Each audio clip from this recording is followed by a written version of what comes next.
Tapin, c'est très simple. Il va nous falloir de la farine, de l'eau tiède, de l'huile d'olive, du sel, de la levure sèche ou boulangère. Vous avez le détail des ingrédients juste en dessous de la vidéo dans la barre d'infos.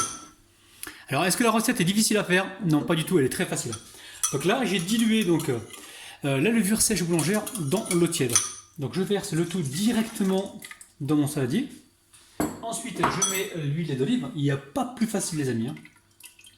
Alors, si vous n'avez pas d'huile d'olive, vous mettez de l'huile de tournesol, il n'y a aucun problème.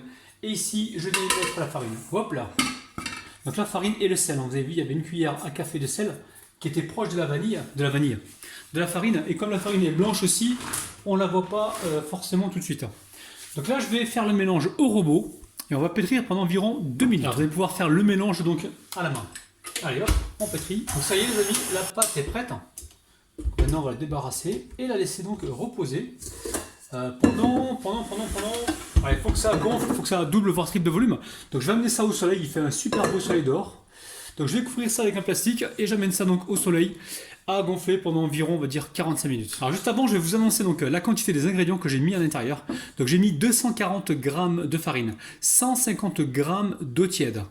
J'ai mis 2 cuillères à soupe d'huile d'olive, 8 g de levure sèche boulangère et une cuillère à café de sel. Donc maintenant je vais vraiment mettre un petit coup de plastique. Alors très simple, ici je mets l'huile d'olive, donc on a environ 3 à 4 cuillères à soupe.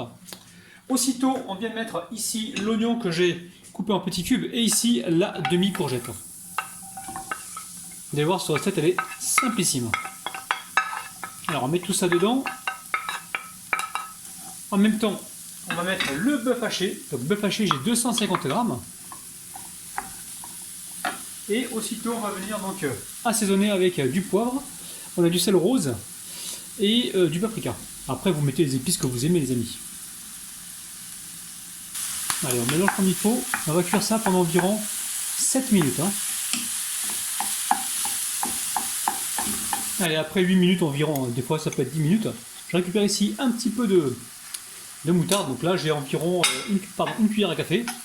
Alors dans cette recette, vous allez pouvoir mettre des carottes râpées si vous voulez. Vous pouvez mettre des poivrons rouges pour apporter un peu plus de couleur. Vous pouvez mettre de l'ail aussi les amis. Faites en fonction de ce que vous avez déjà sur place. Moi c'est ce que j'ai fait.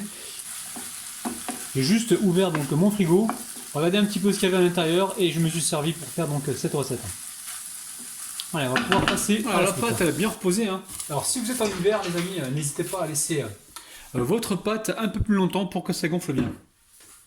Alors je récupère la farine, j'en mets sur le plan de travail, j'en mets un petit peu sur ma palette. Et je vais venir donc dégazer ma pâte. Chaque fois je reviens comme ça là, badigeonner donc ma palette avec la farine. Alors, hop là. Ici, on va étaler la pâte. Donc dans un premier temps, on va d'abord, alors j'espère que vous voyez bien, on va d'abord la plier comme ceci là. Hop. On replie encore ce côté là. Et on vient appuyer comme ceci. Et là, j'appuie comme ceci là pour avoir quelque chose de rond.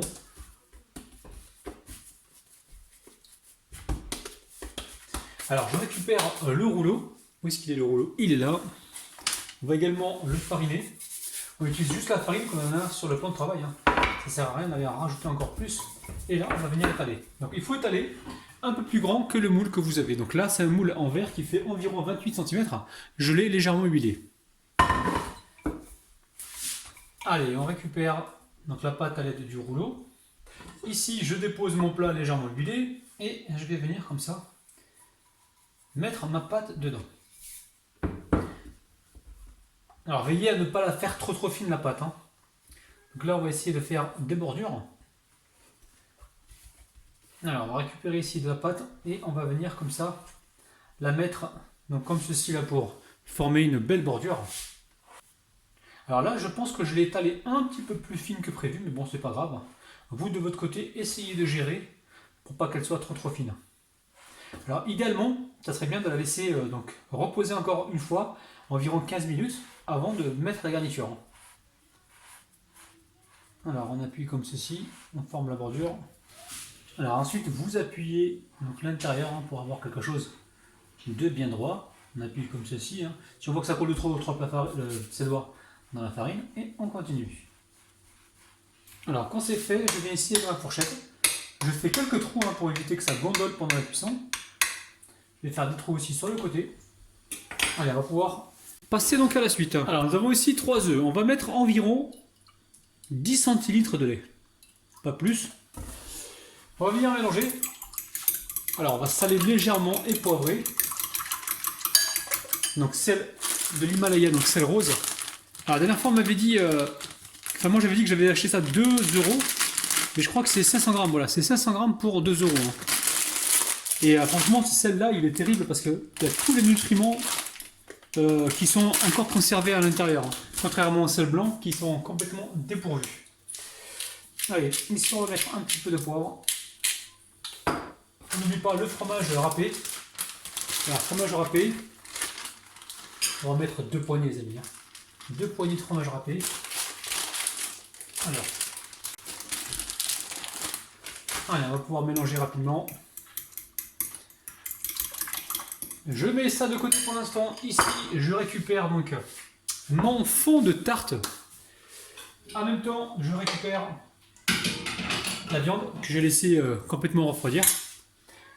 Je pense que je vais faire autrement. Allez, je la mets de côté pour l'instant. Ce que je vais faire ici maintenant, c'est quoi? Ben c'est ça les amis, je vais mettre directement les œufs dedans, vous voyez bien. Et on va mélanger. Je pense que je vais procéder comme ça. Et ensuite je mettrai donc la totalité directement dans mon fond de tarte. Alors là j'ai bien envie, et il faut que, voilà, que tout soit imprégné en fait avec les œufs. Une fois que c'est fait, ici j'avais préparé une tomate, parce que j'avais besoin de couleur, donc j'ai regardé dans le frigo, j'avais une tomate qui traînait. Donc je l'ai coupée en petits dés, et j'ai récupéré la pulpe pour faire autre chose. Soit de la soupe, soit dans un jus, c'est vous qui voyez. Ici j'ai du basilic frais du jardin les amis, hein. Terrible, très très bon. Et juste à le couper comme ceci. Je pense qu'on va plutôt le couper sur la... Non, directement dedans, parce que sur la tarte ça va pas être... Ça risque de cramer au-dessus. Donc voilà, on coupe les feuilles de basilic comme ceci. Ça sent super bon. Hein. Une fois que c'est fait, on vient ici, hop là, tout mélanger. On jette un œil sur le plan de travail pour être sûr de n'avoir rien oublié. J'ai la mozzarella, mais la mozzarella, je vais la mettre directement en même temps que le montage. Allez, là, cette fois-ci, c'est la bonne. On va pouvoir tout verser dedans.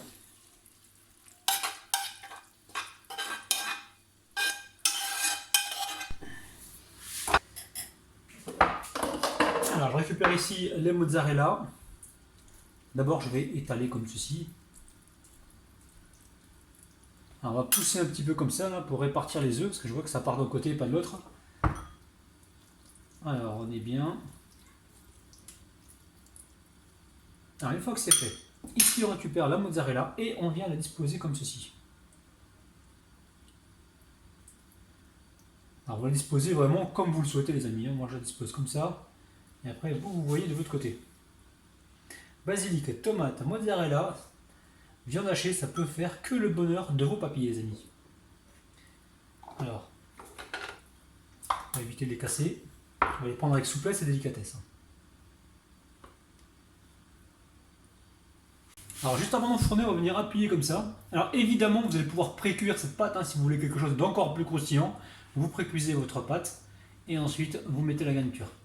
Là aujourd'hui, j'ai voulu simplifier le truc. Donc je vais juste appuyer ici, là, pour pas avoir des rebords qui soient trop épais. Et ainsi faciliter donc la cuisson. Donc là, le four est en train de préchauffer à environ 170 degrés. Je vais enfourner donc ceci pendant environ peut-être 35 minutes. Je vous dirai donc le temps exact juste après. Ce qu'il faut, c'est surveiller. Si vous voyez que ça prend une coloration trop rapide dessus, vous mettez une feuille de papier cuisson ou une feuille d'aluminium. Allez, c'est parti. Alors ma tarte elle a cuit au bout de 40 minutes à 170 degrés. Hein. J'ai pas eu besoin de mettre d'aluminium, ça a cuit normalement. Hein. Vous de votre côté surveillez. Donc là on va laisser légèrement tiédir et ensuite on pourra donc couper une olive. Là ça vient tiédi. Alors pour le démoulage, on va s'assurer que c'est pas collé sur les côtés. Donc en fait, qu'est-ce que je vais faire pour le démoulage? Il y a plusieurs options. Je vais choisir celle-là. Hop là, c'est encore chaud les amis. Hop. Normalement on l'a huilé donc ça devrait se démouler assez facilement. Si jamais on voit que ça résiste un peu, ben on patiente. Voici, donc la pâte elle est cuite. Hein. Donc là, hop, je mets l'assiette et je retourne donc ma tarte. Regardez-moi ça. C'est un truc de ouf avec une petite salade. Vous allez franchement faire des heureux et des heureuses. Allez, on va bien viser au milieu là. Oh là là là là, famille. Bon, franchement, laissez-la reposer de votre côté plus longtemps. Hein, parce que moi, elle est encore chaude en fait. Donc, quand elle sera plus tiède, elle va mieux se couper. Alors là, hop.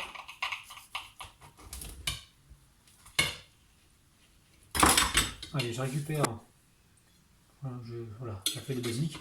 Je récupère donc ma tarte. Alors, regardez-moi ça, les amis. C'est un truc de dingue. Eh, ça a l'air nickel. Hein. Regardez-moi ça. Je vais remettre hop, là, le fromage en place. On voit bien donc les ingrédients qu'on a mis à l'intérieur. Regardez-moi ça. C'est un truc de fou. Bon, maintenant, on va passer à la dégustation. Donc, au niveau de la cuisson, moi j'ai baissé un petit peu. Enfin, vous gérez de votre côté. Hein, quand vous voyez que ça prend trop de coloration, vous gérez. Vous pouvez également pré-cuire la pâte hein, si vous le souhaitez. Allez, bismillah. Bon, la famille, c'est franchement super bon, il n'y a rien à dire, c'est très très bon.